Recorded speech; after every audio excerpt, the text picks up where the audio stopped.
Se escucha,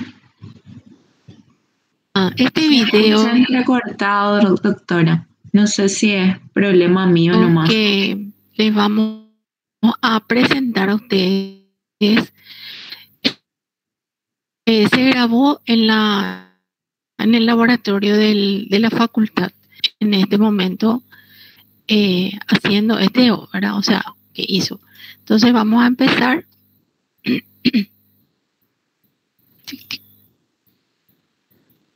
Conociendo. Ahora sí. ¿Me escuchan? Hello, hellocito. Se ve, pero no está corriendo.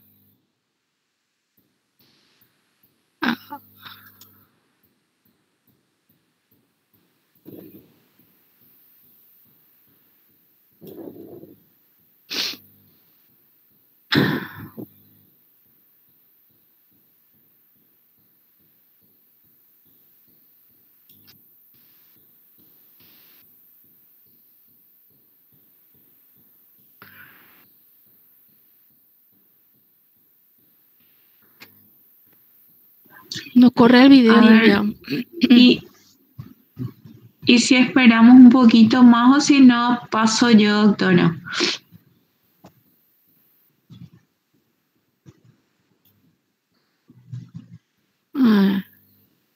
Estaba súper bien este asunto y no sé, no corre nada, ¿verdad? Ahí.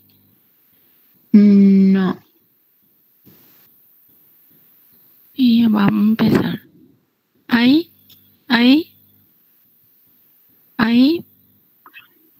¿Se ve? Ahí sí, ahí ya empezó. ¿Ven? ¿Ahí? Sí, ahí se ve. Ok. Bueno, chicos, nuestro laboratorio es un laboratorio hecho especialmente para la parte de bioquímica, ¿verdad? Está separado de todo otro lugar y cuenta con una parte que estén ustedes observando. Si es que no observan, me avisan, por favor. Se está yendo muy rápido. Evidentemente no es muy fuerte el tema de los videos. Bueno, fíjense ustedes acá, tenemos compartimentos diferentes donde estamos guardando las drogas madres, guardamos también la vidriería, los reactivos.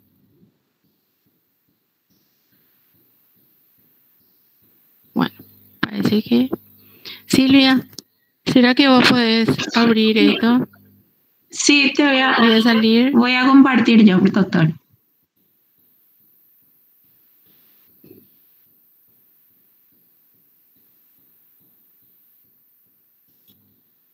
Tenemos. Dale. Ahí.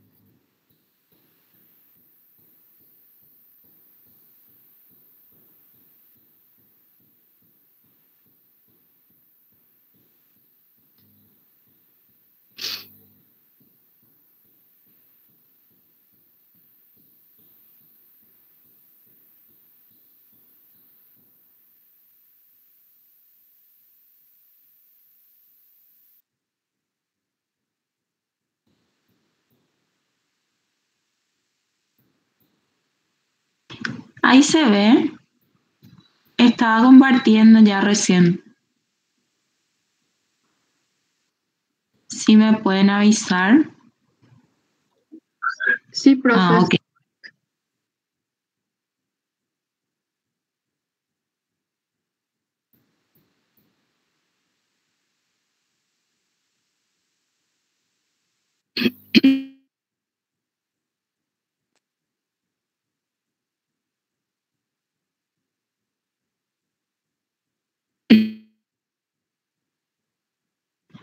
Doctora, no te estoy escuchando. Bueno, les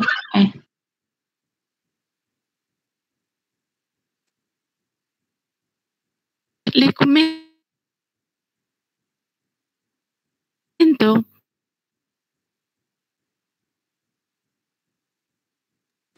Profe, no sé si soy la única, pero yo no te escucho. Nuestro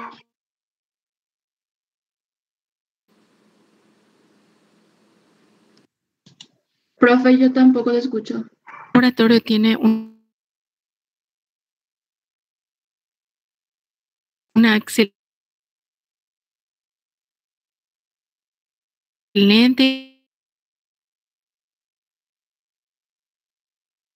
iluminación.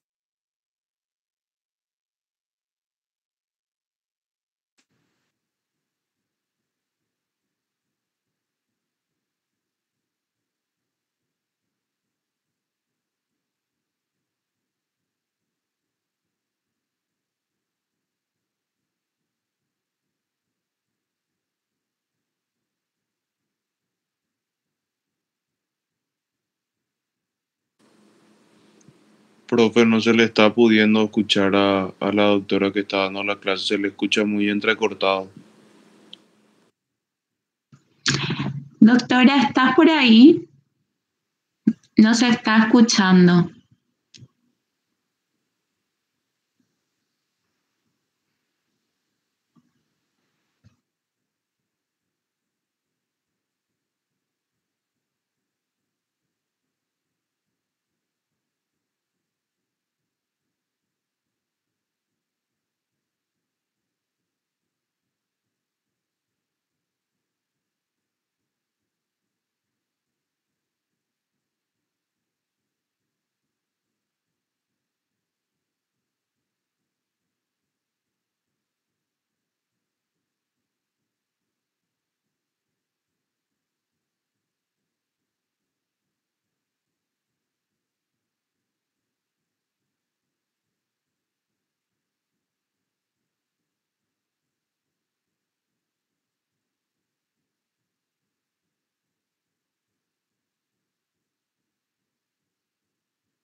Un segundo, chicos, ahí se va a unir de nuevo la doctora.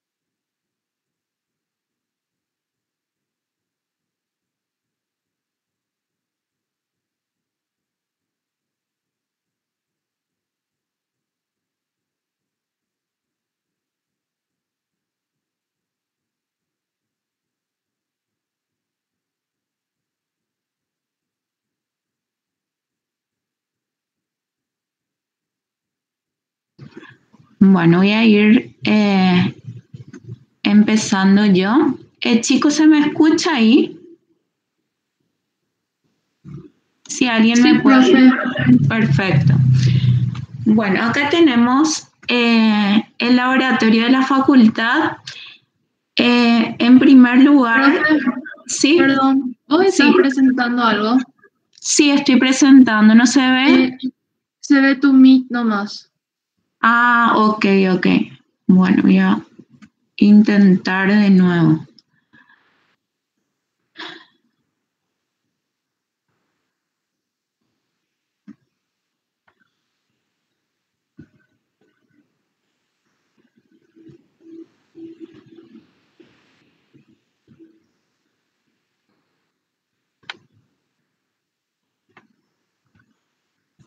Ahí sí se ve.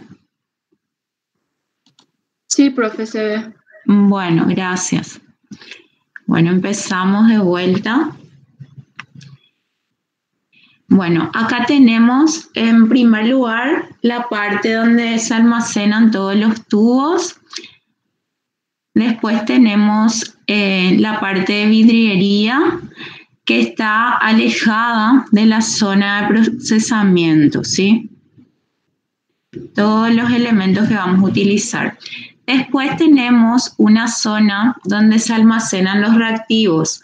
Van a ver que están almacenados de acuerdo a cada práctica, ¿sí? En las cajitas con nombres. Acá vemos todos los reactivos que vamos a usar en las prácticas que están clasificados de acuerdo a su naturaleza y ordenados por números.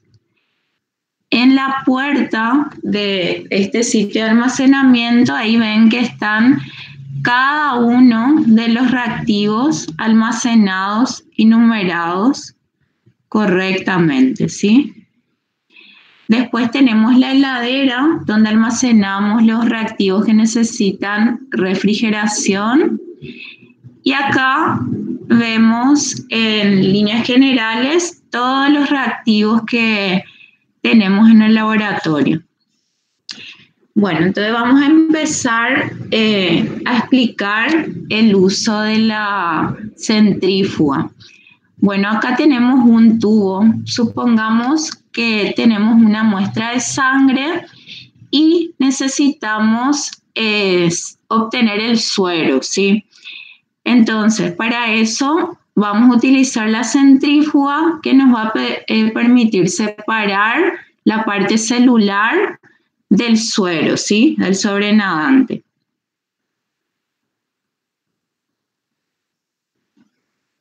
Bueno, y esto se va a colocar en la centrífuga que tiene una parte para regular el tiempo y otra parte para regular la velocidad.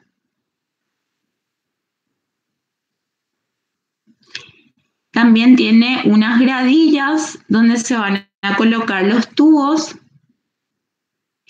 Y es importante que estos tubos estén equilibrados. Entonces, por lo general, se tiene que equilibrar con un tubo en el otro extremo que tenga el mismo peso.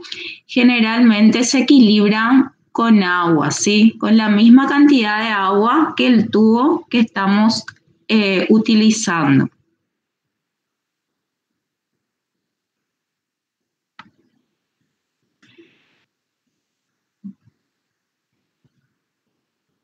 Bueno, se coloca en la centrífuga y al terminar vamos a obtener la parte celular en el sedimento y por fuera el sobrenadante, que en este caso, un ratito, parece que la doctora está queriendo entrar. Un segundo, chicos.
Bueno, disculpen chicos, está con inconvenientes todavía la doctora. Así que vamos a ir un poquito lento hoy. Bueno, ¿se escuchan? Nuevamente les consulto por las dudas. ¿Sí? Sí, profe. Bueno, gracias. Bueno, entonces, ya centrifugamos y ahora supongamos que sacamos una alícuota del suero, colocamos en otro tubo y pusimos en contacto con algún reactivo. Por lo general, en el laboratorio, lo que se obtienen son reacciones coloreadas, ¿sí? Reacciones enzimáticas y coloreadas también. En general, cuando las reacciones son enzimáticas, estas se tienen que incubar a 37 grados centígrados. ¿Y dónde se hace la incubación? En este equipo que es el baño María, ¿sí? Tiene unas gradillas donde se colocan las muestras. Ahí parece que está la doctora, a ver. Profe, no se ve tu presentación, ¿sí que estás mostrando algo? Sí, no, pensé que iba a ingresar la doctora, por eso salí. Ahí sí ya se ve otra vez, ¿verdad? Sí, Sí, profe. Profe, se ve. Bueno, gracias. A ver. La verdad que yo no le veo a la doctora. Ella me manda solicitud para entrar, pero no les llego a ver.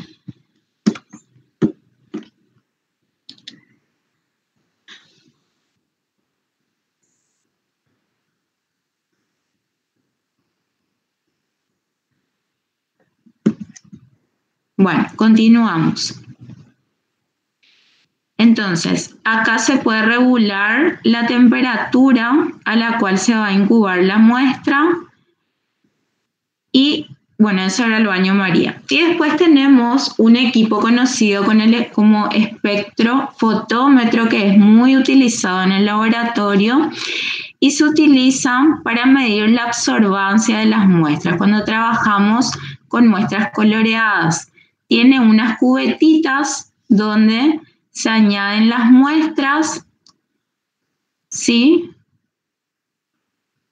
Una cubeta es para que sirve como blanco, otra donde se coloca la muestra. Colocamos de esta manera y luego podemos elegir medir directamente la absorbancia que está relacionada con la concentración. En general, la intensidad del color de una reacción coloreada se relaciona directamente con la concentración. A mayor intensidad de color, entonces vamos a tener mayor absorbancia y mayor concentración. Eso vamos a ver al final de la clase también. Después tenemos las microcentrífugas. En este caso, lo que utilizamos son tubos capilares, por ejemplo, para el microhematocrito. Son capilares muy finitos de vidrio y hay que manipularlos con mucho cuidado. Como no podemos etiquetar estos tubos, ahí lo que vemos es que hay una serie de ranuras, ¿sí? Numeradas. Entonces, los numeritos nos van a guiar para poder identificar qué muestra va en cada orificio, ¿sí? Y el mismo principio de la centrífuga nos permite obtener un sedimento y un sobrenadante, ¿sí? En general acá la velocidad ya viene estandarizada para una determinada velocidad, entonces lo único que vamos a regular es el tiempo. Y acá se ve nuevamente. Después tenemos las balanzas para pesar reactivos.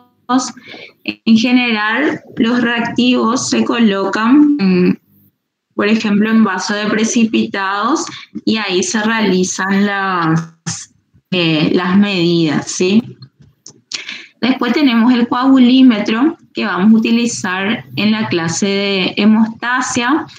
Las muestras se incuban en estos orificios y acá se incuban los reactivos. Estos tienen una capacidad para colocar a una determinada temperatura de incubación y luego al mezclar la muestra con el reactivo, esto se lee acá y este equipo nos permite detectar directamente el resultado, ya sea el TP o TTPA, que vamos a explicar mejor cuando veamos la clase de hemostasia. Luego tenemos los Vortex, que consisten en un equipo que nos permite mezclar las muestras, ¿sí? Se coloca ahí haciendo presión y nos ayuda a homogeneizar correctamente. Después tenemos todo el equipo necesario para la venopunción. Tenemos, acá vemos los guantes, las torundas húmedas con alcohol, las torundas secas, los pinceles para identificar las muestras, los tubos, ¿sí? Las jeringas, el torniquete para colocar en el brazo y hacer presión, la silla y el posabrazos donde se va a situar el paciente. Después tenemos las piscinas. Ya estoy, doctora. Okay. Ya estoy, si querés. Perfecto. ¿Me escuchan? ¿Se escucha bien? ¿Me escuchan? No vaya a dejar de presentar. Ahí. Bueno, le vamos a mostrar también otros materiales que son indispensables. Lo que está mostrando la doctora Rosana es un material de plástico llamado piseta, ¿sí? Que solamente sirve para contener agua destilada. El agua destilada nosotros utilizamos para preparar reactivos, ¿sí? No se puede preparar ningún reactivo con agua de canilla. Está utilizando un vaso de precipitado o vaso de medida. Todos los materiales de vidrio tienen medida por lo general. La que está presentando en este momento son unos tubos cilíndricos que están graduados y que se denominan probetas, ¿verdad? Estas probetas permiten hacer, por ejemplo, una dilución líquido-líquido, grandes medidas, pero no tiene mucha exactitud, ¿sí? Además, no se puede calentar, tiene una ¿cómo se llama? Posapié, que es de plástico. Entonces jamás se puede hacer un calentamiento, aunque sea de Pirex el material. Esto que está mostrando es un material volumétrico llamado matraz, que hay de diferentes medidas, tiene una marca o aforo que permite perfectísimamente hacer una medición, una preparación de un reactivo en forma exacta, ¿sí? Todos los materiales que se denominan volumétricos son para realizar más exactamente la preparación del reactivo. Estos son Erlenmeyer, muy útiles. Tiene el cuello angosto y los amplios fondos abajo. Tiene enrase, ¿sí? Esas marcas por los cuales utilizamos muchísimo dentro del laboratorio, especialmente para la titulación que vamos a observar dentro de unos minutos. Tenemos de diferentes medidas también esto, ¿verdad? Estos sí se pueden calentar, son muy útiles, muy prácticos para la homogenización también. Acá tenemos diferentes frascos de medida o vasos de medida o vasos de precipitado que también tienen marcas, por lo tanto sirven para la preparación de reactivos, pero no tienen mucha exactitud, ¿sí? Ven ustedes acá, frasco de 500, de 1000, ¿verdad? Cuando no necesitamos así una pureza espectacular, pero sirve mucho, por ejemplo, para preparar los ágares que ustedes usan en microbiología se disuelven en este tipo de recipientes porque tiene que ir acompañado del calor. Entonces, con otro recipiente es imposible hacer esa situación. Acá tenemos una gradilla con los diferentes tubos. Estos son tubos que ya vienen preparados con el anticoagulante que nos permite evitar la coagulación al cargar el material que le estamos sacando al paciente. Este, por ejemplo, como habíamos comentado la anterior vez, es un tubo con EDTA, tapa lila, que se usa para la parte de hemograma. Siempre les recalco que tienen que observar de cuánto es la relación sangre anticoagulante. Esta es tapa azul, es citrato para hemostasia, ¿sí? Tapa verde, heparina. Tapa negra también es otro tipo de citrato. Y las tapas rojas y tapa amarilla no contienen anticoagulantes, sirven para que coagule la sangre dentro del tubo. Ese sí no tiene medida, ¿sí? Pueden cargarlo hasta el fondo. Estas perlitas que tienen abajo permiten atrapar y activar el sistema intrínseco de la coagulación, ¿sí? Entonces, todo esto hay que tener preparado antes de tocarle al paciente, ¿sí? No es que podemos sacar y empezar a hacer la búsqueda. Todo tiene que estar ya aislado, tiene que estar totalmente ya rotulado el tubo en el momento del cargado. Y están apoyados siempre en una gradilla, ¿sí? Siguiente. Profe, ¿puedes volver a repetir los colores? Los colores, bueno, los colores son universales, ¿sí? El color de la tapa lila puede ser un lila más claro o un lila más rosadito.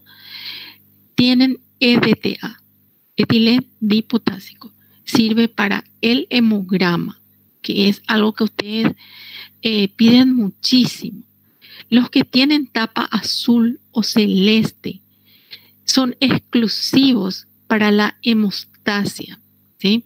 Para saber el tiempo de protrombina, el fibrinógeno, la TTPA, toda la parte ¿cómo se llama? Que se utilizan para un preoperatorio. Los de tapa verde siempre tienen heparina, ¿sí? Esta tapa negra, este tubo largo, prácticamente no se lo usa porque se lo usa solamente para un análisis que se llama eritrosedimentación. Tiene una proporción diferente del citrato que utilizamos para la hemostasia, pero por lo general no lo usamos. Hacemos toda la eritro utilizando el material que hemos recolectado con EDTA. Y las tapas rojas y amarillas sirven para que coagule el material dentro del tubo. En el caso que ustedes carguen en estos, no hace falta que inviertan el tubo. En estos que tienen anticoagulante, lila, verde o celeste, al cargar hasta la marca, tienen que darle un vuelco tiernamente, no así una agitación profunda, tiernamente para que él se homogenice la muestra, ¿sí? Se mezcle el anticoagulante con la sangre y quele el calcio, porque esa es la misión del anticoagulante, eliminar el calcio que permite la coagulación intrínseca en el tubo. Entonces, hay que hacer esa situación, ¿sí? ¿Sí? ¿Está claro para la persona que preguntó? Sí, muchas gracias, profe. Dale. Continuamos un poquitito. Ahí le está mostrando los tubos. Estos son tubos de ensayo. Prácticamente utilizamos para hacer algunas reacciones químicas. Estos son tubos más cortos. Esos sí usamos para hacer nuestras reacciones dentro del laboratorio. Y tenemos también estos tubos cónicos o tubos de centrífuga que se utilizan para cargar orina y para hacer lipoproteínas de alta densidad, ¿verdad? Ven, ustedes tienen una conicidad ahí abajo. Eso va a entrar dentro del equipo que les mostró la doctora, que es la centrífuga. Esa es una varilla de vidrio para poder homogenizar una solución que querramos agitar y reducirlo a totalmente la parte sólida. Estos se llaman capilares, ¿sí? Los capilares son pequeños tubitos de vidrio sumamente finitos que nos permiten cargar sangre, ¿sí? Directamente desde una sangre capilar, por ejemplo, ¿verdad? O supongan ustedes que ese verde sea sangre. Por capilaridad, al colocar el tubo en forma horizontal, va subiendo por capilaridad dentro del tubito, dentro del pequeño capilar, ¿sí? Y se tapa con el dedo índice y se limpia todas las paredes, porque va a estar sucio, lleno de sangre, y se sella en una plastilina especial, las cuales tienen un número. Sí. Eso se utiliza muchísimo. Un ratito, Doc. Se utiliza muchísimo para hacer un análisis, una parte del hemograma que se denomina hematocrito. Se hace por duplicado o triplicado y es muy útil porque hace que trabajemos con menor cantidad de muestra. Y actualmente la política, la forma de trabajar es sacar menos cantidad de material porque las técnicas han avanzado tanto que utilizan menos cantidad de muestra. Entonces, con un 5 cc que nosotros saquemos, a veces se puede hacer una rutina bastante amplia dentro del laboratorio, siempre y cuando la tengamos automatizado, ¿verdad? Está mostrando acá la doctora las famosas llamadas pipetas.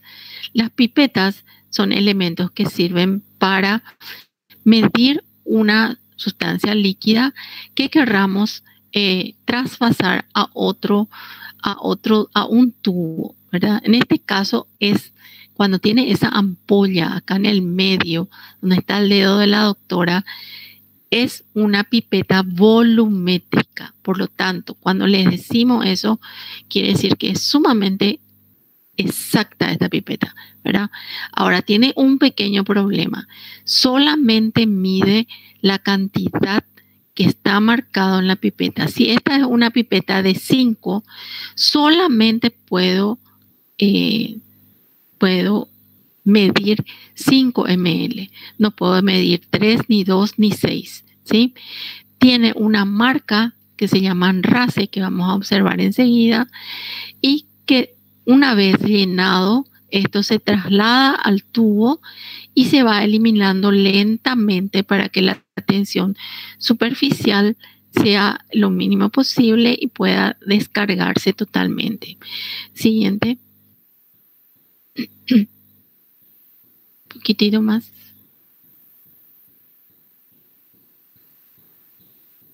Poquitito más, doctora. Doctora Silvia. Bueno, parece que... Hola, Doc. Silvia.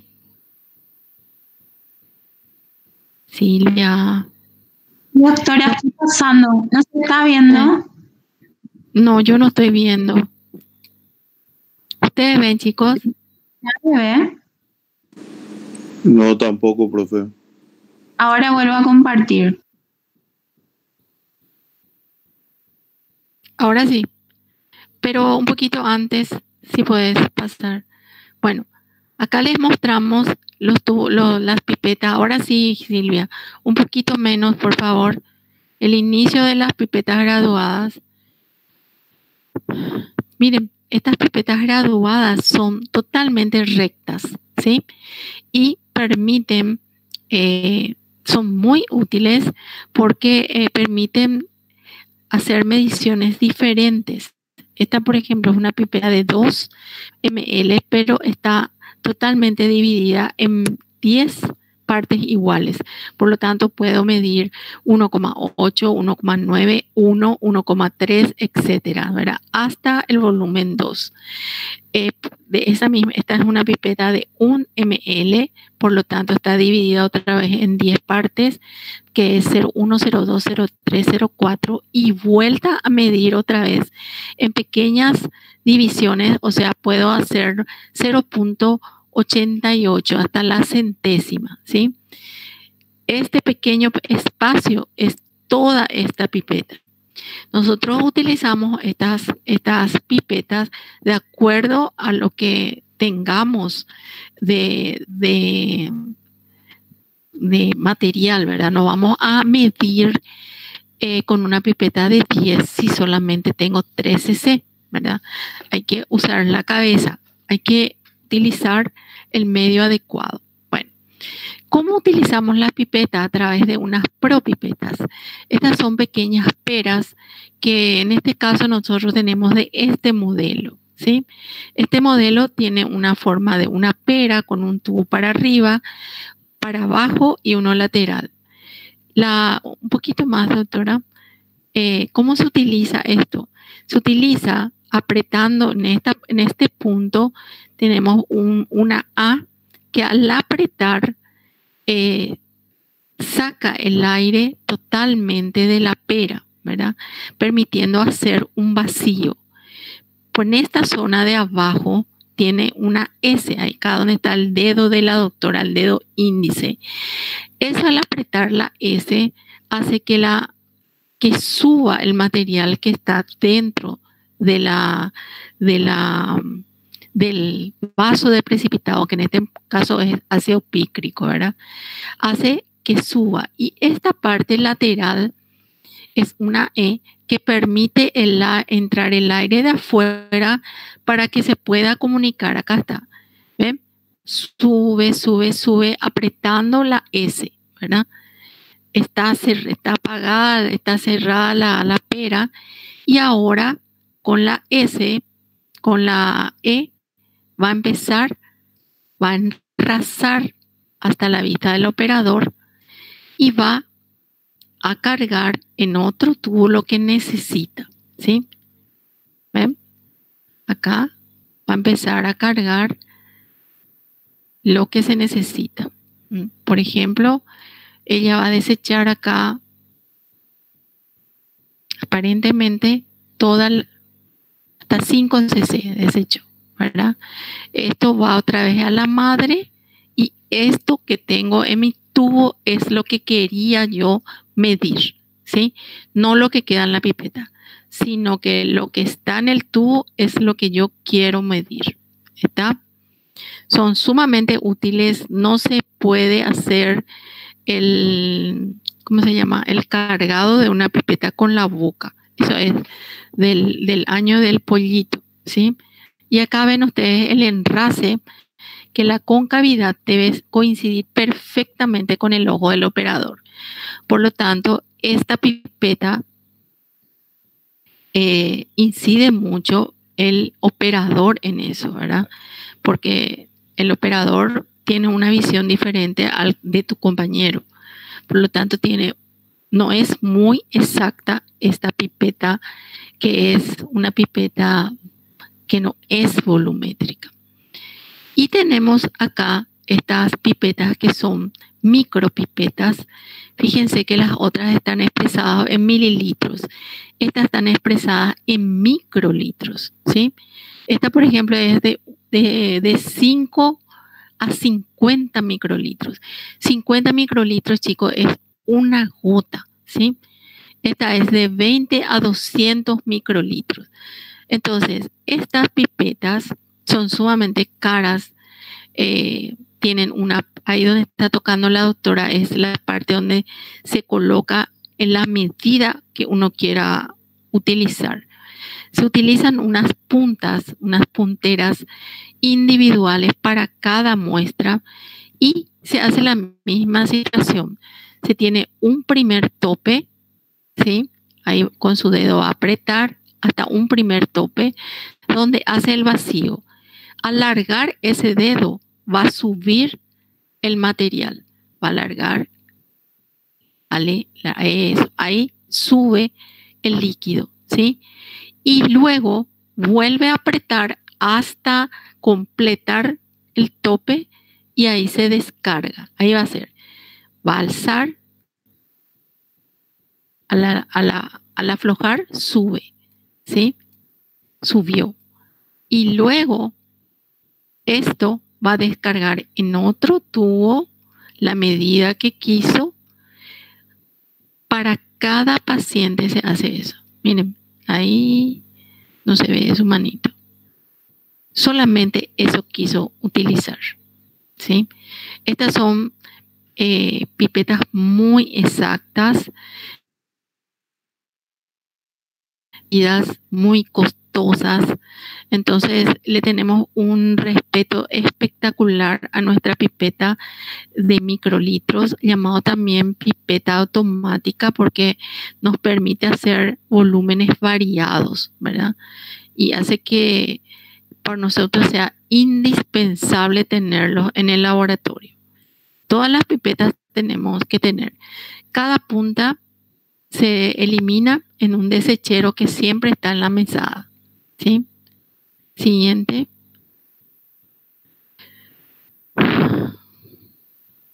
Bueno, estos son un parafil que sirven unos pequeños fil que son elastizados, que nos permiten sellar para transportar un tubo que contiene algo o para poder invertir y homogenizar, ¿sí?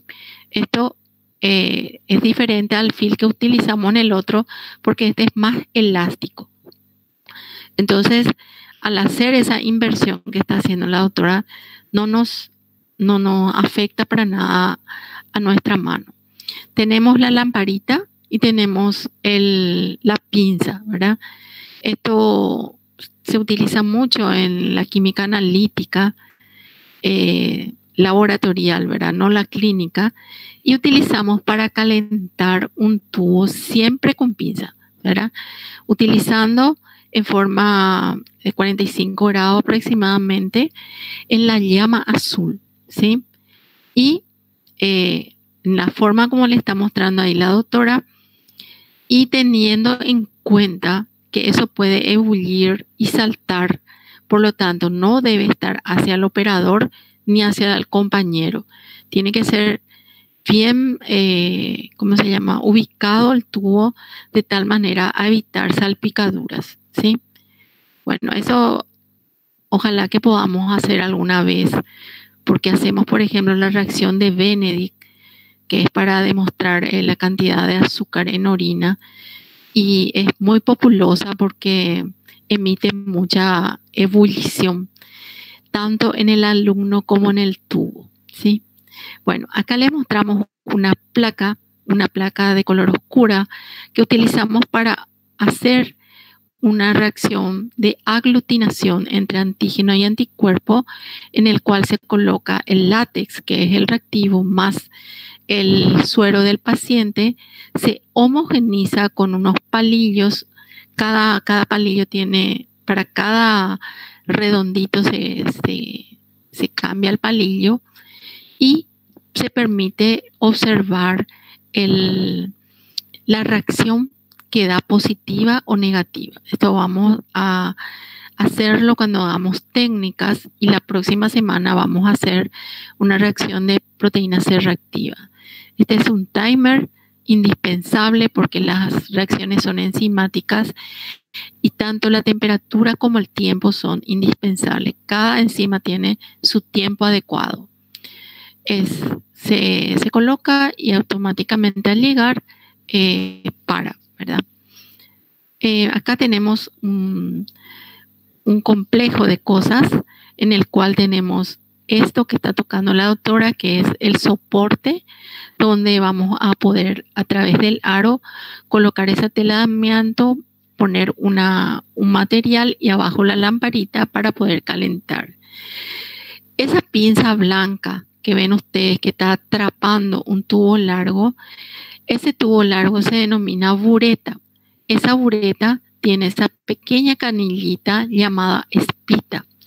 Es una pipeta especial que permite hacer valoraciones. Por ejemplo, hacer una valoración entre un ácido y una base, en el cual queremos saber la concentración de uno de ellos a través de la neutralización. Acá está haciendo la doctora utilizando un Erlenmeyer. Ven ustedes, al caer, como tiene fenolftaleína, cambia de color, pero no es persistente. En el momento exacto en que el color sea persistente, se cierra la espita y se ve ¿ven? Se ve cuántos mililitros utilizó para poder neutralizar a una cantidad X en este caso, de ácido, ¿verdad? Esta es una pipeta, es un soporte de pipetas para la eritrosedimentación o BSG, muy pedida en el laboratorio, ahora automatizado ya tenemos, y se utiliza utilizando una pipeta especial que no tiene punta, en el cual se alza la sangre y se ubica en esos pequeños soportes negros que tiene, ¿verdad? Allí les muestra la pipeta. Va a agarrar una pera para poder alzar la sangre. Nunca se hace nada de eso con la boca. No se puede hacer, no se debe hacer. Y va a introducir dentro de la supuesta sangre. Acuérdense que es poquísima la sangre que tenemos. Jamás tenemos así en un frasco. Seguile, doctora, un poquitito ahí. ¿Ven? Ahí se queda 1 hora la sangre. Estos son tiras de orina donde nos permite hacer la química seca a través de un sistema de colores en el cual se tiene cetonas, proteínas, glucosa, la densidad, el pH. Se colocan estas tiras secas en cada tubo que contenga mínimo 3 mililitros de sangre y luego se observa la variación de color. Es una manera de hacer en forma cualitativa la parte química de la orina. Y ciertas partes, esto es muy útil, es de la orina de rutina, y la interpretación de la orina, Dios mediante, lo vamos a dar en renal cuando estemos haciendo, ¿sí? Ahora, la próxima clase lo vamos a hacer para observar proteínas. Acá le vamos a mostrar cómo se hace una dilución, ¿sí? La dilución se parte de una sustancia, de una concentración conocida y de una pureza, ¿verdad? Entonces, lo que hacemos es colocar partes iguales de un diluyente. Por ejemplo, en los 5 tubos cargamos 3 ml y al primer tubo le cargamos 3 ml en este caso, de azul de metileno, ¿verdad? Entonces, al hacer la mezcla, nosotros tenemos ahí una dilución 1:2, en partes iguales, ¿ven? Eso está diluido ya, no es como la madre.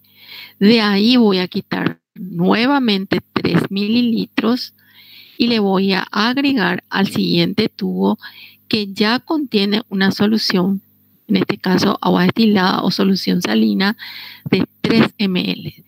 Y así sucesivamente, eso voy haciendo hasta lograr diluir todo lo que el operador necesita. ¿Para qué se hacen estas diluciones? Para luego hacer las reacciones químicas, ¿sí? A veces no nos permite hacerlo. Entonces tenemos que diluir. Después se va haciendo tiene que ser perfecta esta dilución, ¿sí? Va aclarándose. Y acuérdense que nunca jamás ya le puse la sustancia pura. En el primer tubo nada más. Y a partir de eso voy haciendo la dilución. Siguiente. Siguiente. Hasta llegar al final. Esto se puede continuar en forma... Ahí les vamos a mostrar cómo quedan las demás. Siguiente.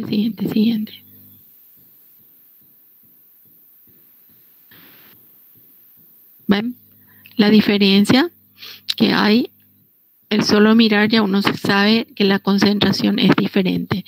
Y sigue esta ley de Beer, que es al colocar dentro de un equipo que se llama espectrofotómetro, que lee la absorbancia, es proporcional a la cantidad de concentración que lo tiene, ¿verdad? Entonces extrapolamos esto y vemos la concentración que tiene la sustancia. Siguiente. Está. Bueno, esto era, chicos, lo que nosotros teníamos que hacer en el laboratorio. O sea, ustedes tenían que toquetear esta parte, ¿verdad? ¿Tienen alguna pregunta hasta acá? Porque ahora vamos a trabajar en otra cosa. ¿Alguna pregunta? ¿Todo está clarísimo? ¿Sí? Bueno, a continuación la doctora Silvia les va a recordar esta parte que ustedes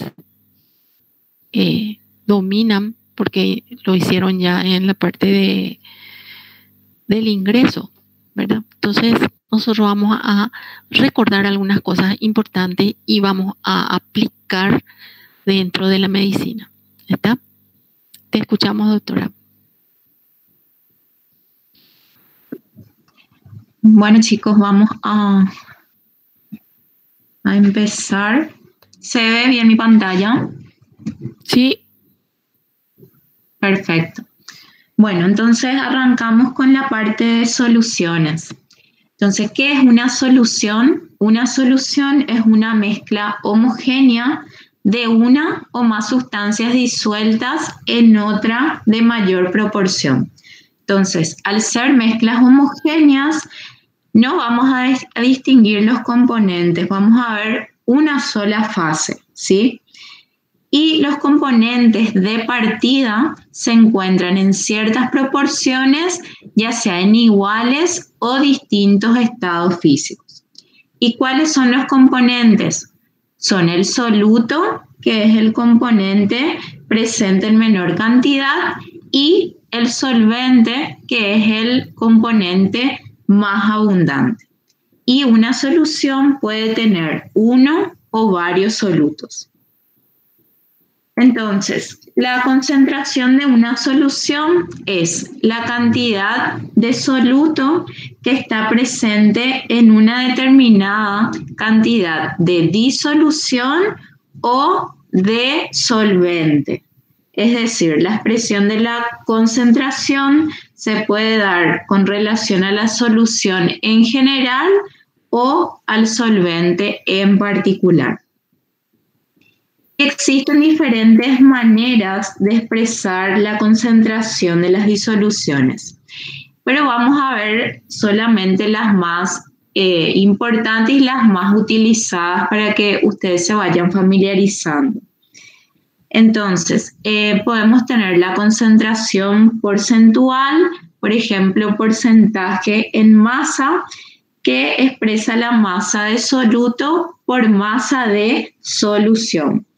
Después tenemos el porcentaje en volumen, que puede ser masa, volumen, donde se expresa la masa de soluto por volumen de solución, o porcentaje volumen, donde se expresa el volumen de soluto por volumen de solución, por 100 siempre al tratarse de concentración porcentual.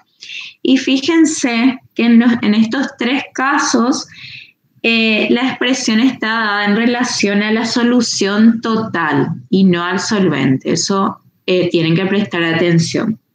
Después tenemos otro tipo de expresión de la concentración, que es la molaridad, ¿sí? Que son los moles de soluto por litro de solución. Y en ciencias de la salud, las concentraciones más utilizadas son las de masa-volumen, que son estas. Bueno, entonces, ¿cómo preparamos una solución? Para preparar una solución necesitamos conocer sus componentes y su concentración. Por ejemplo, si queremos preparar 70 mililitros de una solución acuosa de cloruro de sodio al 20%, esto significa que tenemos que tener 20 gramos de la sal por cada 100 mililitros de solución, no de solvente. ¿Y qué materiales vamos a necesitar para preparar esto? En primer lugar, una balanza para pesar el cloruro de sodio. Después, los recipientes para medir volumen, por ejemplo, un vaso de precipitados, una probeta. Las picetas que contienen el agua destilada, ¿sí? Con la que vamos a disolver la sal. Las pipetas graduadas para poder medir el volumen de agua destilada y la espátula que nos va a permitir pesar la sal. Pero antes de preparar cualquier solución, primero siempre tenemos que tener los cálculos hechos. En este caso, ¿qué es lo que necesitamos calcular? ¿Cuántos gramos de cloruro de sodio tenemos que pesar para obtener esta concentración al 20%? Entonces, al hacer los cálculos, vamos a empezar viendo por regla de 3, ¿sí? Entonces, yo quiero preparar una solución de cloruro de sodio al 20%. Eso significa que 20 gramos de cloruro de sodio hay en 100 mililitros de solución.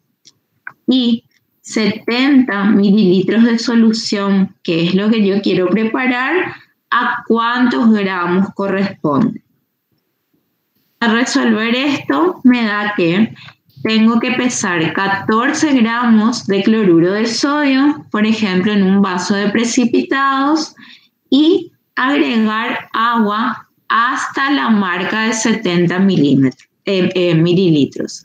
No es que yo tengo que agregar 70 mililitros de agua, ¿sí? Sino que hasta la marca. ¿Por qué? Porque la sustancia que yo peso ya va a ocupar cierta cantidad de volumen, ¿sí? Entonces, llevar hasta la marca. La marca sería el enrase, chicos, donde está marcado el elemento. Por ejemplo, si lo vamos a hacer en un tubo, en un vaso de precipitado o un Erlenmeyer. Entonces, antes de preparar, yo tengo que conseguir un elemento que me marque hasta 100, ¿sí? Si me marca hasta 80, no me sirve. Tiene que marcarme hasta 100, porque yo tengo que llevar esa solución, ¿sí? Sí, en este caso 70 mililitros. O sea, tengo que poder enrasar a 70 mililitros, ¿sí? Bueno, y ahora vamos a ver un ejercicio de porcentaje volumen-volumen. ¿Qué significa? Que voy a tener un soluto líquido y un solvente líquido también. Entonces, necesito preparar 600 mililitros de solución de alcohol etílico al 70% para desinfección de picaportes, mesadas, teclados y mouse de computadora. Entonces, en primer lugar, realizo los cálculos. Entonces, suponiendo que la concentración de alcohol sea al 100%, porque por lo general es al 96%, entonces podemos hacer esta relación. 70 mililitros de alcohol hay en 100 mililitros de solución, para que sea el 70%. Y en 600 mililitros de solución, que es lo que quiero preparar, ¿esto a cuántos mililitros de alcohol equivale? 420 mililitros me sale. Entonces, significa que tengo que medir 420 mililitros de alcohol rectificado en una probeta, por ejemplo, y agregar agua hasta alcanzar la marca de 600 mililitros. O sea, enrasar hasta esta marca siempre. Bueno, y ahora vamos a ver otro tipo de expresión de la concentración, que es la molaridad. Es la concentración de una solución expresada en el número de moles disueltos por litro de disolución. Entonces, una solución 0,5 molar de glucosa, ¿qué significa? Que hay 0,5 moles de glucosa por cada litro de solución. Entonces, ¿cómo prepararíamos una solución de esta concentración? Entonces, sabemos que un mol de glucosa equivale a 180 gramos, porque un mol de cualquier sustancia equivale a su masa molar en gramos, ¿sí? Entonces, 0,5 moles de glucosa, ¿a cuántos gramos corresponde?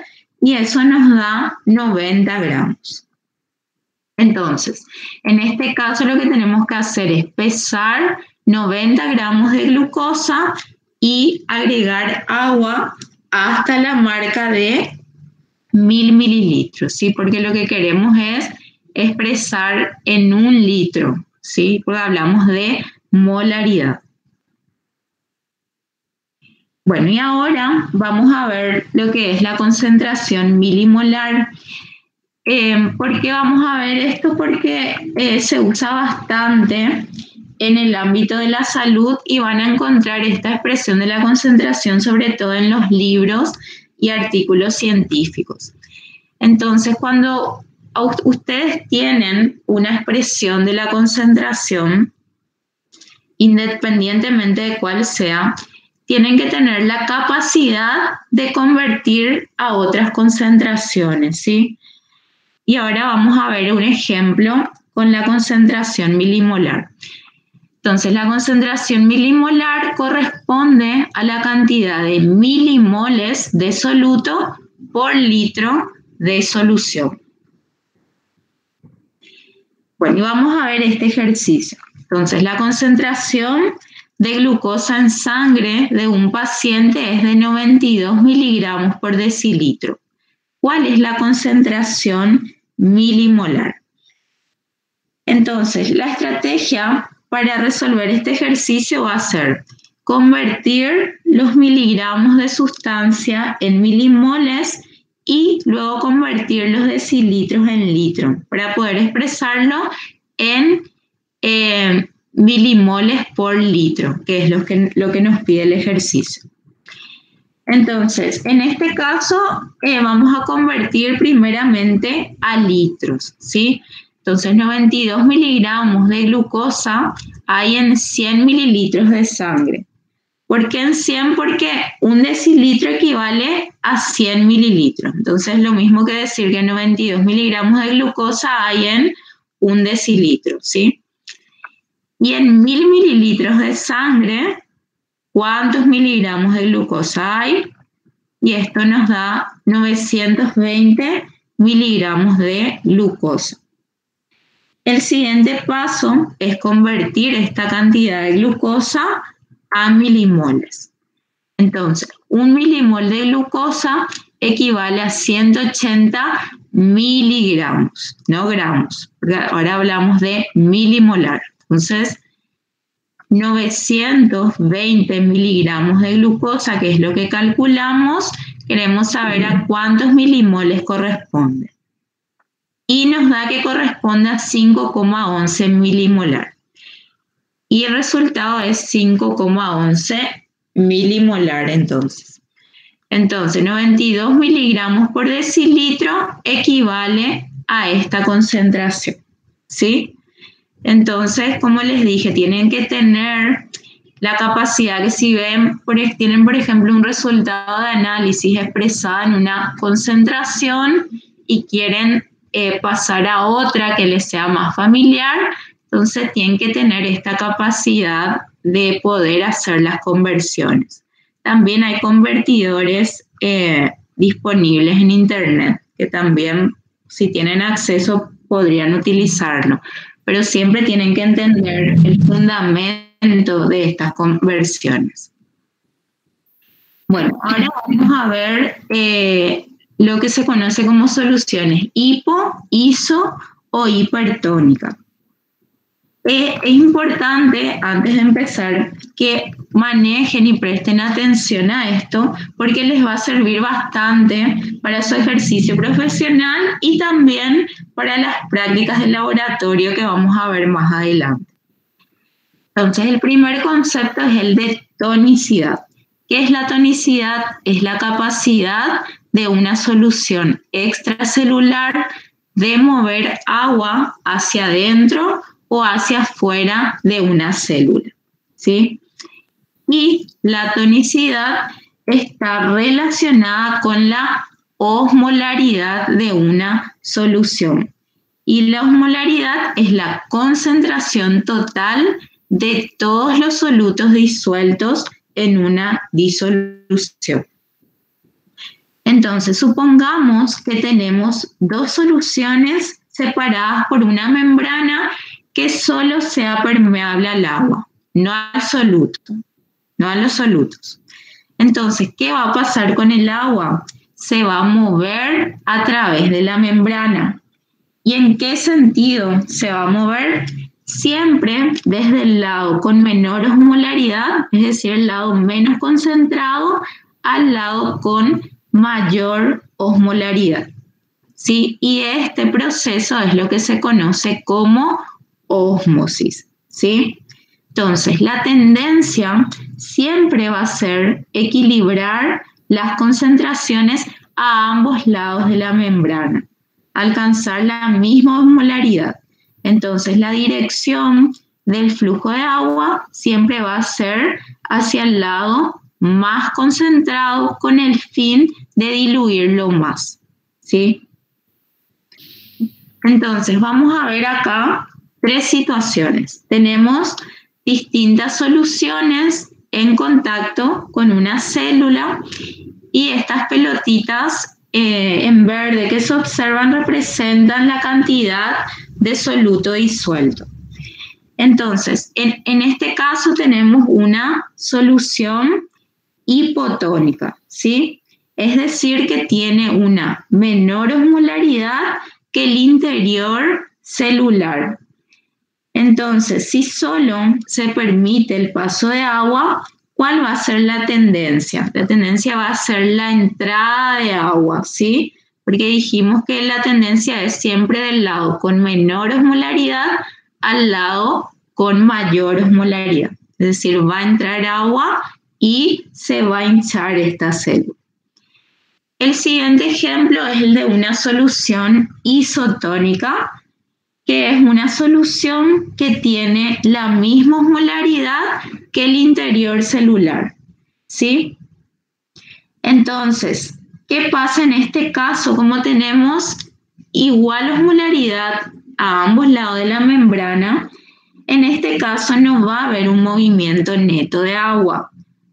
¿Qué va a pasar? La velocidad de entrada, va a haber movimiento de agua, pero la velocidad de entrada y salida de agua va a ser la misma. Y esto que va a generar un equilibrio en las concentraciones a ambos lados, ¿sí? Y por último tenemos el ejemplo de una solución hipertónica, que es una solución que tiene mayor osmolaridad que el interior de la célula. En este caso, la tendencia va a ser la salida de agua desde el interior de la célula hacia afuera, ¿verdad? ¿Para qué? Para igualar las osmolaridades a ambos lados. Bueno, y acá vamos a ver unos ejemplos de distintas soluciones en contacto con los glóbulos rojos.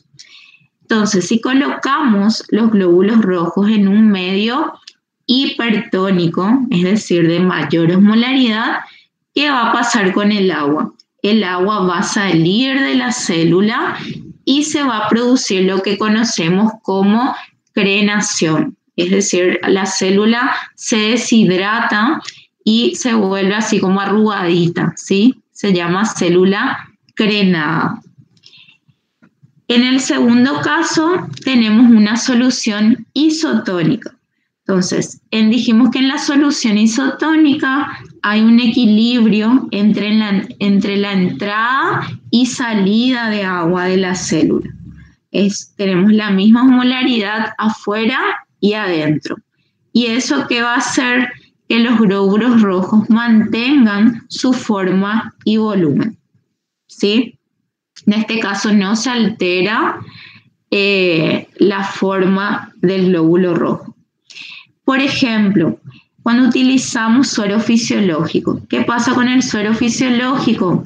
Se utiliza para hidratar a los pacientes y el suero fisiológico es una solución isotónica, es decir, que tiene la misma osmolaridad que el plasma. ¿Con qué fin? Con el fin de preservar las células sanguíneas. Entonces, cualquier solución que se administre al paciente vía sanguínea tiene que ser isotónica, ¿sí? Para que no haya ninguna alteración en la célula. Al contrario, entonces, si colocamos los glóbulos rojos en un medio hipotónico, ¿qué va a pasar? El agua va a entrar dentro del glóbulo rojo y esta célula se va a hinchar y finalmente se va a romper, ¿sí? Como se ve acá, y va a liberar todo su contenido. Y este proceso se conoce como hemólisis, ¿sí?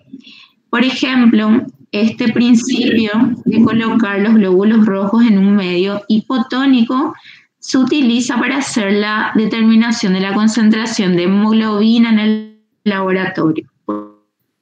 Bueno, ¿Por qué? Porque necesitamos que toda la hemoglobina se libere para poder medir su concentración. ¿Sí, doctora? bueno, vamos a ver un poquito si entendieron esta situación a través de algunas preguntas. Insistimos nosotros en que ustedes entiendan el tema de soluciones porque es muy aplicable dentro de la clínica médica.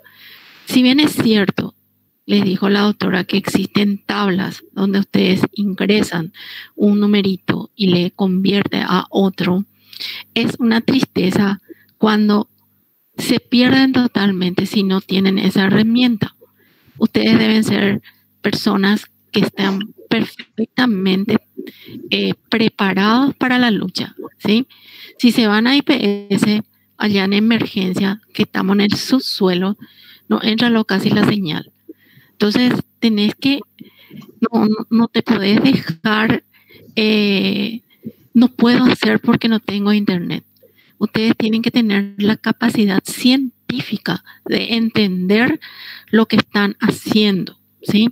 Y esta parte es muy importante porque ustedes trabajan mucho con el paciente en la parte de electrolitos, concentraciones de sodio, de potasio que tienen que sacar, que tienen que ponerle más glucosa, tienen que hacer cálculos, ¿sí? Y es una tristeza cuando vos, por ejemplo, le preguntás a un alumno que no fue nuestro alumno, le decís, ¿qué vas a hacerle si tiene un potasio de 2,5? ¿Cómo le vas a calcular cuánto va? 2,5 es algo muy bajo, ¿verdad? Y te dice, no sé, yo le pongo 2 ampollas y ya está, ¿verdad? Eso quiere decir que está totalmente automatizado su cerebro sin pensamiento crítico, ¿sí? Acuérdense que esas 2 ampollas, tal vez para la doctora Silvia, perfecto, le funcione, pero para mí, que tengo otro peso, otra edad o otra complejidad, no me funcionan las 2 ampollas, ¿sí? Entonces, tienen que hacer críticos, tienen que ser pensantes y no solamente trabajar así como si fuera una máquina del tiempo. Bueno, ahora quiero hablar con Azul. Me gusta ese nombre. Azul Elsa María. ¿Estás, Azul Elsa María Quintana? Hola, profe, acá estoy. Ok. Azul, suponete que vos estás en tu guardia y necesitas hacer una aplicación de un medicamento que solamente el médico debe de preparar, ¿verdad? Vos tenés en tu mente la situación de que un medicamento venga en forma sólida, liofilizado, ¿verdad? Y al lado trae una ampollita, ¿verdad? ¿Alguna vez te fijaste en eso? Abrí, Azul, tu micrófono para que podamos hablar continuado. Sí, profe, te escucho. Bueno, ¿me escuchaste? Bueno, sí, te escucho. Suponete vos que tengas separadas las ampollas de disolvente y en una te dice disolvente cloruro de sodio al 0,2% y en otra te ponga agua destilada y a tu ampolla, y en otra te ponga solución de cloruro de sodio 0,9%. Decime, Azul, si vos le preparas al medicamento con agua destilada, ¿qué acción va a hacer acá en estas tres? Mírale bien acá, estos tres. Esa agua destilada le va a crenar, le va a hinchar o no le va a hacer nada al paciente con relación a sus rojos. ¿Qué tipo de solución vos haces si vos preparas con agua de canilla, agua cel, cosa que no vas a hacer nunca, ¿verdad? Pero vas a hacer. Estamos haciendo un ejemplo. ¿Qué va a pasar? ¿Alguien le puede ayudar a Azul o estás pensando, Azul? Chicos, arriésguense, ¿sí? Nosotros acá esto no tiene ni una nota, no tiene nada. Es para aprender, ¿sí? ¿Qué opinas, Azul? ¿Qué pasaría si yo te inyecto alcohol en vez de ponerte suero? El alcohol, ¿alguien le puede ayudar? No te vas a deshidratar, profe. ¿Quién a mí me va a deshidratar o a mis rojos? ¿Ah? A los rojos no sería, profe. No sería ahí una solución hipertónica. Le vas a destruir totalmente su medio. Le vas a hacer una solución hipertónica. Le vas a quitar todito el líquido. Le vas a chicharrar, le vas a crenar. Crenar quiere decir sacarle todo el jugo, por decirte, ¿sí? Entonces, sí, a ver un poco, Sánchez sos. Si, por ejemplo, al tubo que contiene sangre, saqué yo la sangre, ¿verdad? Y mi tubo está mojado con agua. ¿Qué podría pasar, Sánchez, con esa sangre recién sacada que yo habré estado crazy para hacer lo que hice en colocar en un tubo que esté mojado con agua? ¿Qué le va a pasar? Y no sería al revés, porque una solución hipotónica. No le entraría más agua a la célula. ¿Qué le va a pasar, Sánchez? ¿Cómo es tu nombre? Ivo.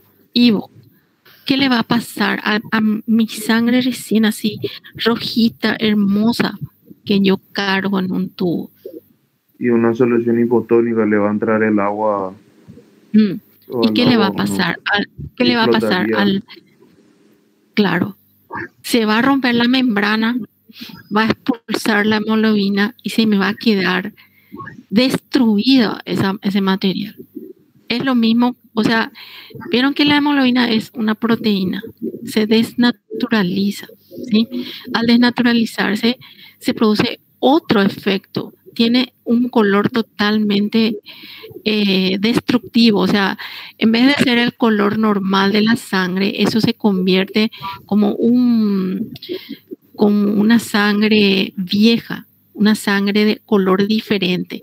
Y a eso nosotros llamamos hemólisis, ¿sí? Entonces, ahí tienen que tener, chicos, en cuenta que tiene que ser isotónica la situación para poder ingresar en el cuerpo. Existen también otros materiales, pero tienen, por ejemplo, el Ringer, la glucosa, pero tiene que estar totalmente en equilibrio, ¿sí? Para que no se produzca el daño en el paciente. Porque si ustedes no equilibran las soluciones, la parte del electrolito es muy importante. Si ustedes no equilibran perfectamente, eso puede tener errores garrafales, como por ejemplo el no observar al diluir algo. Siempre de acá hasta cuando ustedes sean viejitos como yo, tienen que mirar siempre antes de preparar un medicamento o algo que quieran introducir, miren el rótulo, porque imagínense colocar agua destilada para diluir un medicamento, es diferente a hacerlo con solución salina 0,9, porque puedo tener también solución salina 0,3, ¿sí?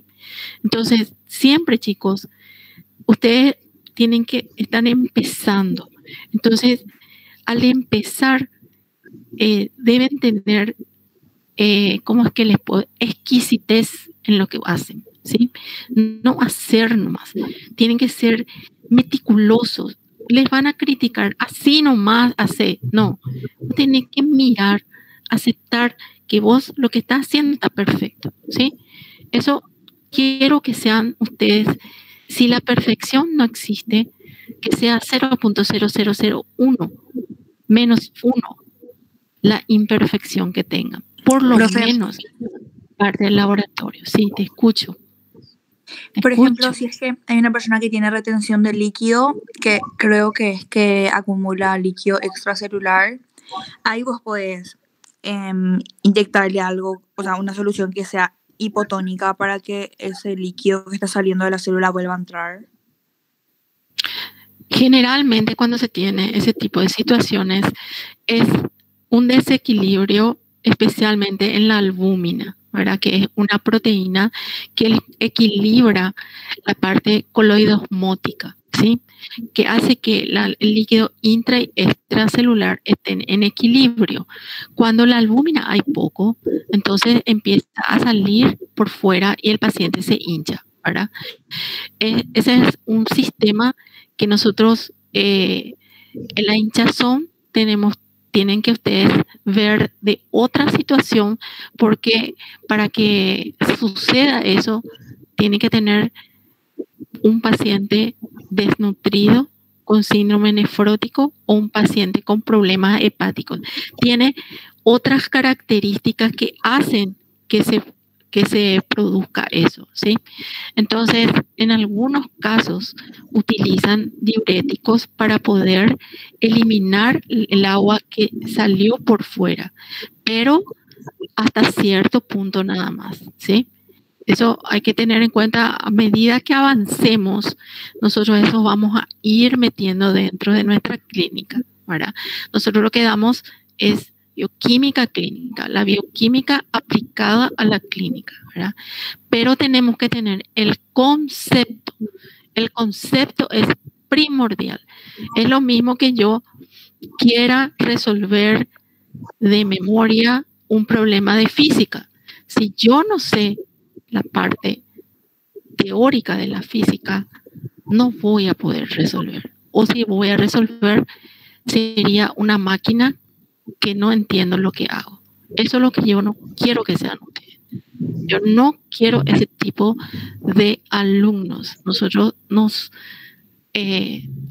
vamos a ser perfectas nunca. Eso acuérdense. Pero tratamos de ingresar ese concepto de que tiene que ser lo mejor. Lo mejor. Si ustedes no entienden, traten de preguntar. Si nosotros no sabemos, vamos a investigar. En todas las materias tienen que ser ávidos de preguntas. No importa que se burlen las personas. De las preguntas tontas nosotros demasiado aprendemos. Vamos a continuar, ¿sí? Pues nos falta muchísimo, nos falta. Bueno, vamos a ver si podemos. Bueno. Vamos a seguir. Entonces, ahora vamos a empezar a ver la parte de diluciones. Entonces, ¿en qué consiste una dilución? Consiste en preparar una disolución de menor concentración a partir de una de mayor concentración. Entonces, la disolución de partida se conoce como disolución madre y puede ser cualquier solución, incluida la sangre o algún fluido biológico. Entonces, ¿en qué casos es útil preparar diluciones? Por ejemplo, cuando se necesitan cantidades muy pequeñas de una sustancia y se dificulta medir o pesar estas cantidades. Entonces, lo que se hace es preparar una solución de mayor concentración y diluirla hasta obtener la concentración o las concentraciones deseadas. Entonces, en esta figura tenemos de este lado a la solución madre, ¿sí? Entonces, si le adicionamos solvente, obtenemos la... Pero, ¿qué pasó acá? La cantidad de soluto es exactamente la misma en la solución madre y en la dilución. Eso no cambia. O sea, lo que agregamos fue más solvente, ¿sí? Entonces, cuando diluimos una solución mezclándola con más solvente, la cantidad de soluto no cambia. No obstante, el volumen y la concentración de dicha disolución sí cambian. Entonces, aumenta la cantidad de solvente, por lo tanto, aumenta el volumen y la concentración disminuye. Entonces, acá tenemos esta fórmula que ustedes ya deben conocer, que es volumen 1 molaridad 1 igual a volumen 2 por molaridad 2. Entonces, estos volúmenes y concentración 1 corresponden a la solución madre de partida y el volumen 2 y la molaridad 2 a la solución ya diluida. Entonces, sabemos que el producto de la concentración por volumen equivale siempre a la cantidad de soluto, en este caso a moles de soluto, ¿sí? Y es por eso, como habíamos dicho, que la cantidad de soluto permanece constante, al igual que la solución madre. Entonces podemos hacer esta equivalencia de volumen 1 por molaridad 1 igual a volumen 2 por molaridad 2. Y esta fórmula es válida solo para diluciones, ¿sí?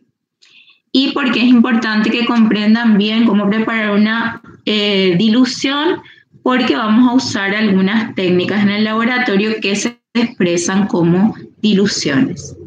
Entonces, ¿cómo se realiza una dilución? Una dilución es directa cuando se realiza en un solo paso, es decir, desde la solución original hasta la solución final.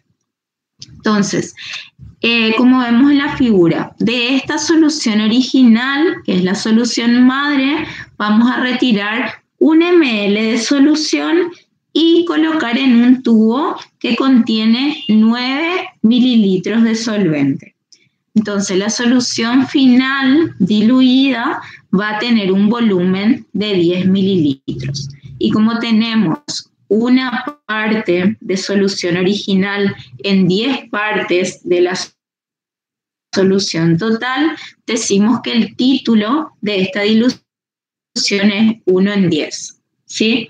Y cuanto más diluida esté una dilución, este segundo término o denominador va a ser mayor. Entonces, en este caso lo que hicimos es disminuir la concentración de la solución original 10 veces y decimos que el factor de dilución es 10. Bueno, entonces, ¿qué es el factor de dilución? Es el número de veces que disminuye la concentración de la solución original en cada paso de la dilución. Acá vamos a ver rápidamente un ejercicio.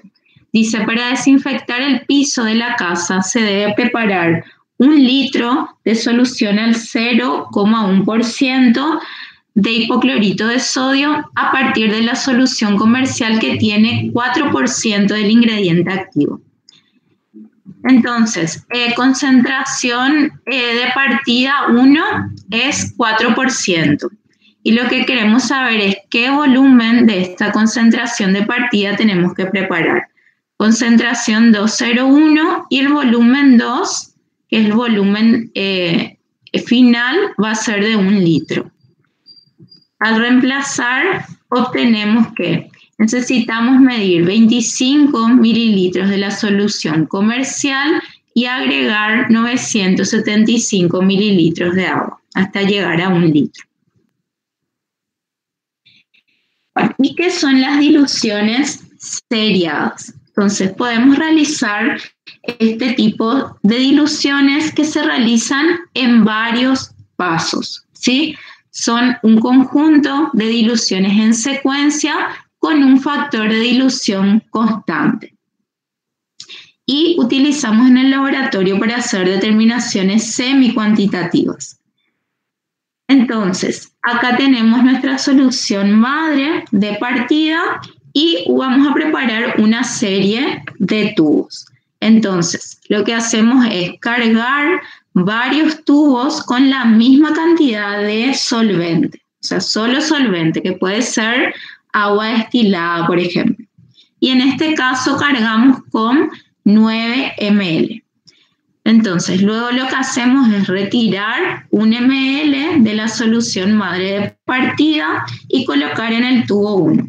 Obtenemos un volumen total de 10 ml y en este caso la solución obtenida tiene una dilución 1 en 10. Si de esta solución 1 en 10 retiramos nuevamente 1 ml, vamos a volver a diluir 1 en 10. Entonces, esta solución con respecto a la original va a tener una dilución 1 en 100. Y así sucesivamente podemos continuar. Entonces, para que ustedes puedan comprender mejor de dónde viene el valor del factor de dilución y del título, lo que les conviene es calcular la concentración en cada tubo. Entonces, primero calculamos para el tubo 1 y obtuvimos esta concentración y luego calculamos la concentración para el tubo 2. ¿Cómo calculamos el factor de dilución? Dividiendo siempre la concentración de la solución precedente, ¿sí? En este caso, como la dilución la hicimos en el tubo 1, la concentración 1 es de la solución original. Y la concentración 2 siempre va a ser del tubo con el cual estamos haciendo la dilución final. Para el primer caso, el factor de dilución obtenido es de 10.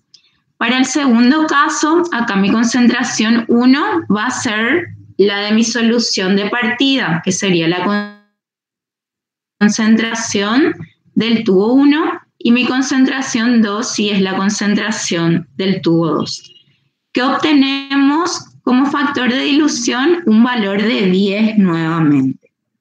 Entonces, como conclusión de esto, al hacer diluciones seriadas, permanecen siempre constantes los factores de dilución, ¿sí? Ahora, ¿qué es el título de dilución? El título se obtiene dividiendo la concentración de la solución original, siempre de la solución madre de partida, entre la concentración del tubo en cuestión. Y obtuvimos una dilución 1 en 10 para el tubo 1 y una dilución 1 en 100 para el tubo 2.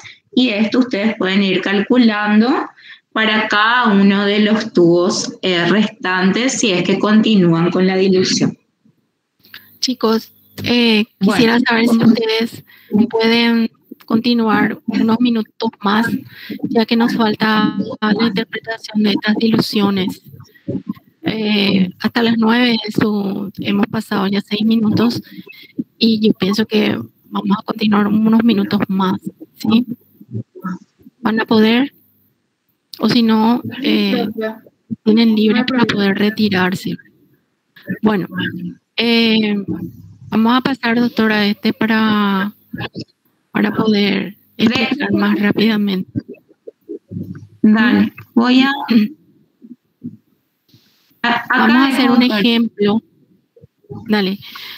Vamos a hacer un ejemplo, chicos, para qué se usan las diluciones. Esas diluciones se hacen en la clínica para poder saber el título, hasta cuánto tiene algo una persona, ¿verdad? Una de las... espera que no vaya a salir. No vaya a salir. No salgas, por favor. Hola. Vamos a hacer, por ejemplo, vamos a hacer una proteína C reactiva. La proteína C reactiva es un análisis laboratorial que piden muchísimo ustedes, los médicos. Piden así al inicio, a continuación, hasta ¿para qué sirve? Porque esta proteína aparece en todos los procesos inflamatorios e infecciosos. Es una proteína de fase aguda.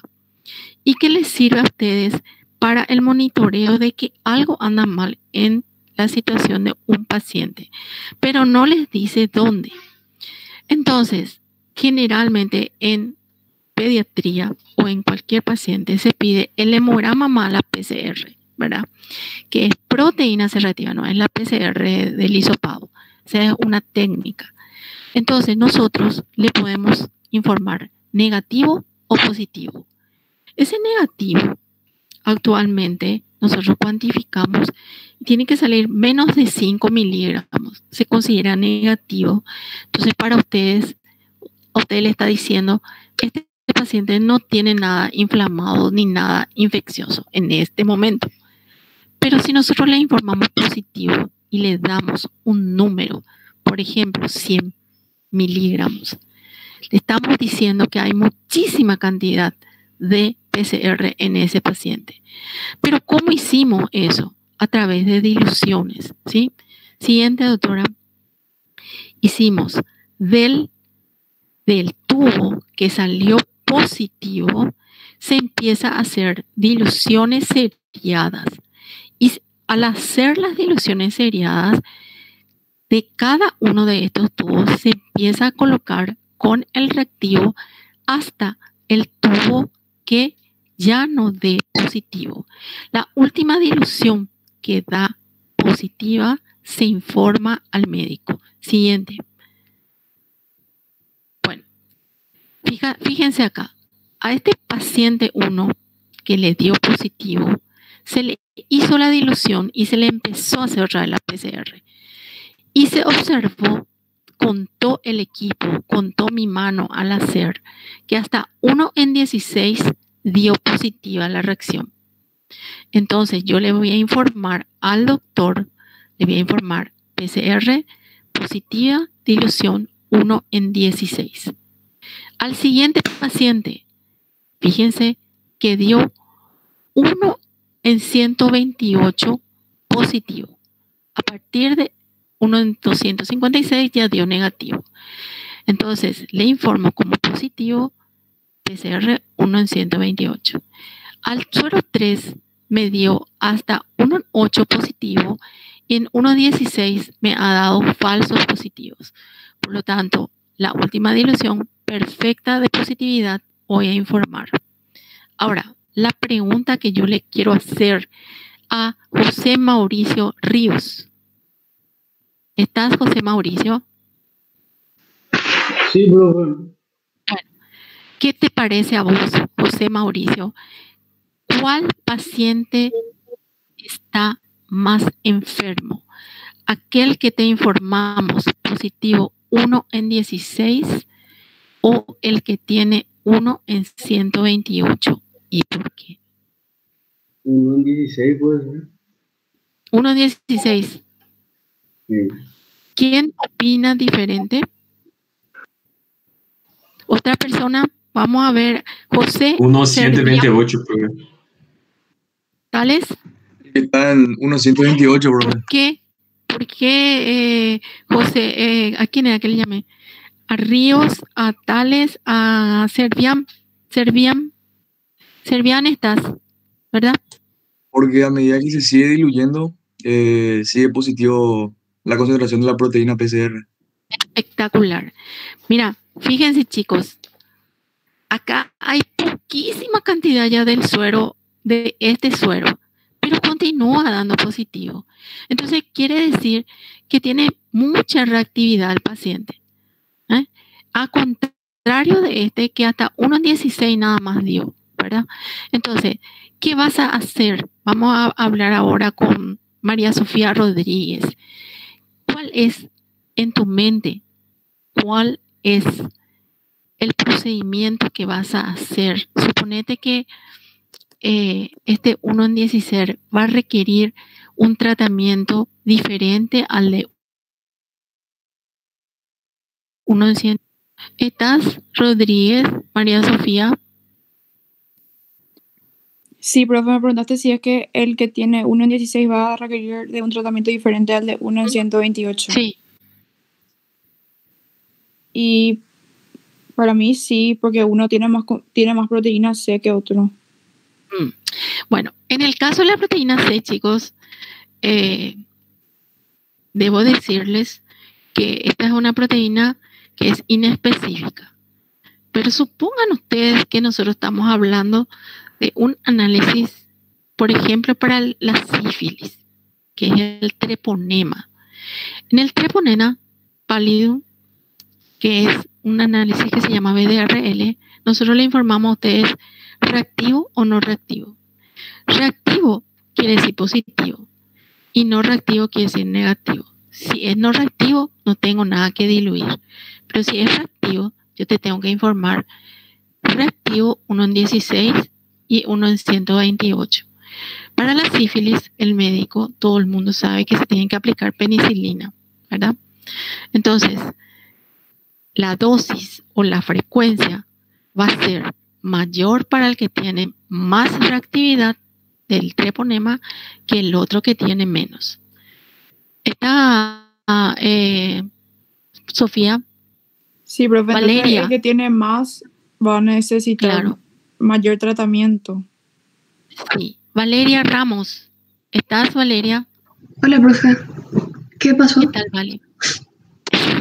No pasa nada. No, ya sé, dime la pregunta.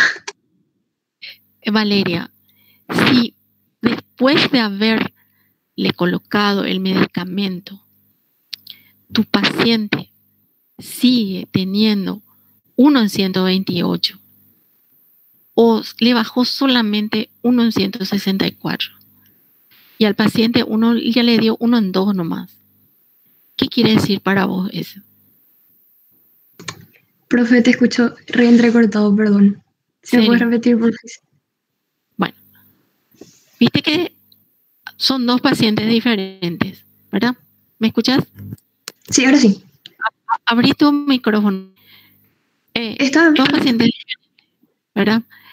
A uno le salió 1 en 60 y 1 en 16, le diste la penicilina, le dijiste dentro de un mes, señor o señora, vos te hace de vuelta esto, y ahora le salió 1 en 2. ¿Qué significa eso? ¿Anduvo o no anduvo tu medicamento? Y no sería que el cuerpo no está... Primero me dijiste 1.60 y después bajó a 1.2, ¿verdad?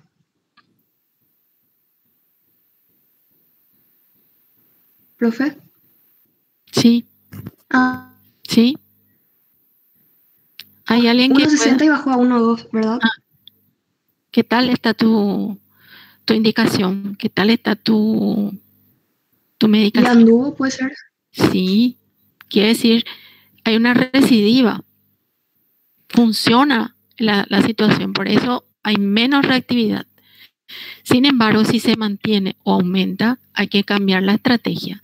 Entonces, esta forma de informar sirve para el diagnóstico. Primero, el primer día le pedís. Luego, el tratamiento y para seguirle al paciente hasta que vos le des de alta. ¿Sí? Entonces, esta es la forma. Nosotros vamos a utilizar muchísimo estos términos de dilución. Estos términos de dilución también se pueden expresar en concentración. Bueno, vamos a continuar, doctora. El informe se puede hacer como dilución, se puede hacer 1/16, 1/16 o informar por concentraciones. Siguiente. ¿Están entendiendo, chicos?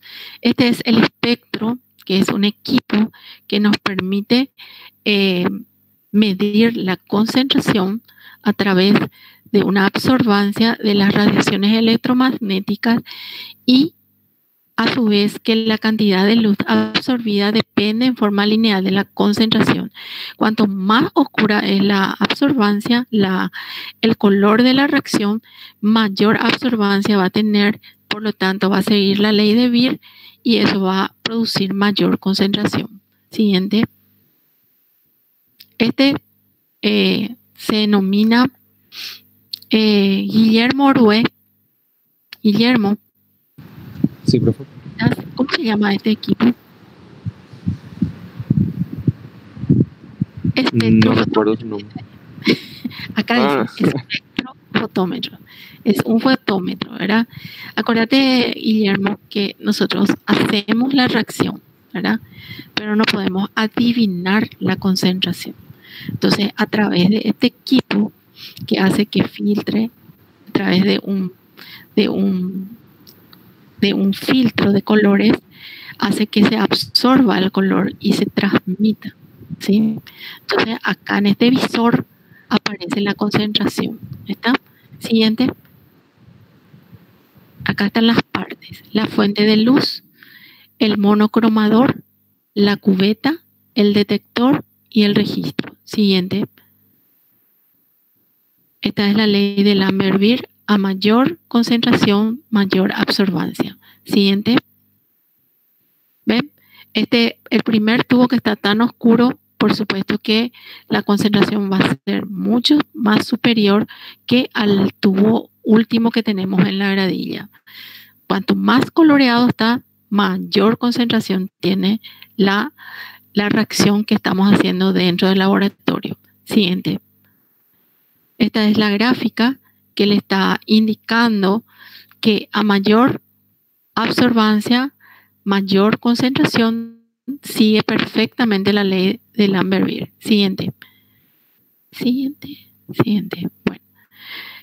Otro.